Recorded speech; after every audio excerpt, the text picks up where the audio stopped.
Vile serikali inaendelea kuonyesha maafikio yatakayohakikisha utekelezaji mkamilifu wa mtaala mpya wa elimu yani CBC, ndivyo mashule mengi yanavyoendelea kujiandaa, hasa ikizingatiwa kufunguliwa kwa mashule.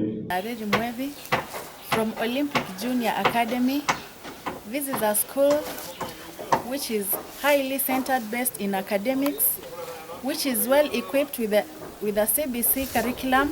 Wanafunzi walioshiriki mtihani wa daraja la 6 kwa mhula wa kwanza watakuwa wakiingia shuleni Jumatatu ili kuanza kushiriki masomo. Walimu ambao wamehitimu na wamekubalika na tume ya kuajiri walimu. CBC Nilitembelea shule ya msingi ya kibinafsi ya Olympic Junior School kule Nyamache. Shule hii imepiga hatua ya kuandaa na kuwa tayari kwa wanafunzi wa daraja la 7. Madarasa yote haya yameundwa ili kukidhi idadi ya wanafunzi wanaotarajiwa kuingia katika shuleni humo. Ingawa ni mfumo mpya ulioletwa na serikali, lakini tumetayarisha wanafunzi wetu, na pia hawa watakaokuja, wale wageni kutoka nje, tunafahamu ya kwamba kuna zile shule ambazo hazikufaulu kuwa na kiwango hiki, lakini tunawakaribisha wote katika Olympic Junior. Hapa tuna majenga ambayo tunaendelea kumaliza, lakini kwa madarasa tumemalizana nayo, yapo tayari, tuko tayari kupokea wanafunzi. Kuna pia ujenzi ambao unaendelea vikamilifu ili kudhibitisha roho ya maandalizi baada ya kuidhinishwa na Wizara ya Elimu.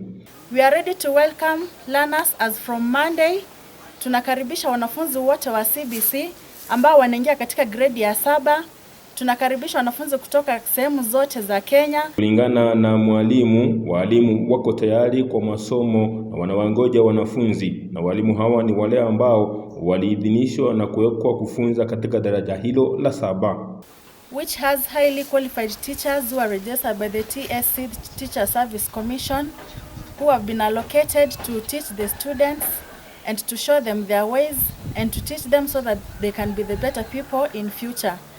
Olympic Junior School ni mojawapo ya mashule za kibinafsi na ambazo zimejiandaa vikamilifu ili kuafikia malengo ambayo yaliitishwa na Wizara ya Elimu ili kukidhi mahitaji ya masomo ya daraja la 7. Nikiripotia Tawala TV, jina langu ni Gilbert Kobi.